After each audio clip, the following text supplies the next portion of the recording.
খালেদা জিয়ার সাথে তৌহিদ আফ্রিদির বাবার ছবি দেখিয়ে জামিন চাইলেন আইনজীবী। বৈষম্য বিরোধী আন্দোলনকে কেন্দ্র করে রাজধানীর যাত্রাবাড়ী থানাধীন এলাকায় আসাদুল হক বাবু হত্যা মামলায় বেসরকারি টিভি চ্যানেল মাই টিভির চেয়ারম্যান নাসির উদ্দিন সাথীর ছেলে কন্টেন্ট ক্রিয়েটর তৌহিদ আফ্রিদির 5 দিনের রিমান্ড আবেদন মঞ্জুর করেছেন আদালত। গতকাল সোমবার শুনানি শেষে ঢাকার মেট্রোপলিটন ম্যাজিস্ট্রেট সারা ফারজানা হকের আদালতে এই রিমান্ডের আদেশ দেন। এদিন বেলা 2টা 25 মিনিটে তৌহিদ আফ্রিদিকে ঢাকার চিফ মেট্রোপলিটন ম্যাজিস্ট্রেট আদালতে আনা হয়। এরপর তাকে ঢাকার সিএমএম আদালতের হাজতখানায় রাখা হয়। শুনানিকালে বেলা 3টা 26 মিনিটে পুলিশের কঠোর নিরাপত্তা বেষ্টনীর মধ্য দিয়ে আদালতে এজলাসে তোলা হয় তাকে। এই সময় এজলাসে হট্টগোল শুরু হয়। হট্টগোলের মধ্যেই মামলার তদন্ত কর্মকর্তা সিআইডির পুলিশ পরিদর্শক খান মোহাম্মদ এরফান জিজ্ঞাসাবাদের জন্য তাকে 7 দিনের রিমান্ড বিষয়ে শুনানি করেন।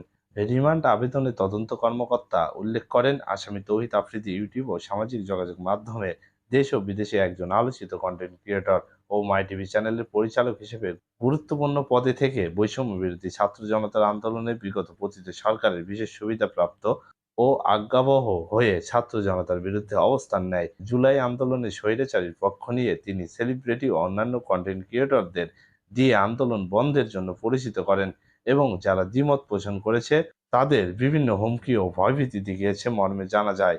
এক্ষেত্রে সরাসরি একজন মিডিয়া সন্ত্রাসী ও প্রভাবশালী কন্টেন্ট ক্রিয়েটর হিসেবে এবং ওই টিভি চ্যানেলের পরিচালক হয়ে বৈষম্য বিরোধী আন্দোলনের বিপক্ষে লাইভ প্রচার করে, উস্কানিমূলক বক্তব্য ও প্রচার কার্যক্রম চালিয়ে ছাত্র জনতার দাবিকে উপেক্ষা করে আন্দোলন বিরোধীদের প্রত্যক্ষ ও পরোক্ষ মদদ দেয়। তার এমন উস্কানিমূলক কার্যক্রমে অনুপ্রাণিত হয়ে স্থানীয় আওয়ামী সন্ত্রাসী রাজনৈতিক নেতাকর্মী ও আইন শৃঙ্খলা বাহিনীর নির্বিচারে গুলিবর্ষণে মামলার ডিসিস্ট আসাদুল হক বাবু মৃত্যুবরণ করে বলে তদন্তে প্রকাশ পায়। মামলার তদন্তকালে আরও জানা যায়, মামলার এজাহার নামীয় তৌহিদ আফ্রিদি মাই টিভির ডিরেক্টর হিসেবে মহান সাংবাদিকতায় পেশায় গুরুত্বপূর্ণ পদে নিয়োজিত ও দায়িত্বে থেকে হলুদ সাংবাদিকতার মাধ্যমে তরুণ সমাজের মাঝে থাকা তার অনৈতিক প্রভাব ও প্রতিপত্তিতে দলীয় ও ব্যক্তিগত হীনস্বার্থে আওয়ামী সরকারের অজ্ঞাবহ হয়ে বিরোধী দলমতকে প্রত্যাখ্যান করে উদ্দেশ্যমূলক হিংসাত্মক এহেন কার্যক্রম সংঘটিত করায় মামলার প্রকৃত ঘটনা। অজ্ঞাতনামা আসামিদের পরিচয় শনাক্তকরণে ও রহস্য উদ্ঘাটনের জন্য তাকে রিমান্ডে নিয়ে জিজ্ঞাসাবাদের প্রয়োজন। এরপর আসামিপক্ষে অ্যাডভোকেট খায়রুল ইসলাম আফ্রিদি রিমান্ড বাতিল ও জামিন চেয়ে শুনানি করেন। তিনি শুনানিতে বলেন, মামলার ঘটনার সাথে আসামির কোনো সংশ্লিষ্টতা নেই। বাদীর অভিযোগ, আওয়ামী লীগের নেতাকর্মী, আইন শৃঙ্খলা বাহিনীর ও পুলিশের নির্বিচার গুলিতে ভিকটিম নিহত হন। এখানে আসামির কোনো ভূমিকা নেই। গত বছরের 11ই নভেম্বর এ মামলার বাদী হয়ে হলফনামা দিয়ে বলেছে তথ্যগত ভুলের কারণে তার নাম যোগ হয়েছে। তাকে এই মামলায় খালাস দিলে বাদীর কোনো বাধা নেই। আফ্রিদি কিডনির জটিলতায় ভুগছেন, তার চিকিৎসা চলমান। অতিরিক্ত হাঁটাচলায় তার প্রস্রাবে ব্লাড আসে।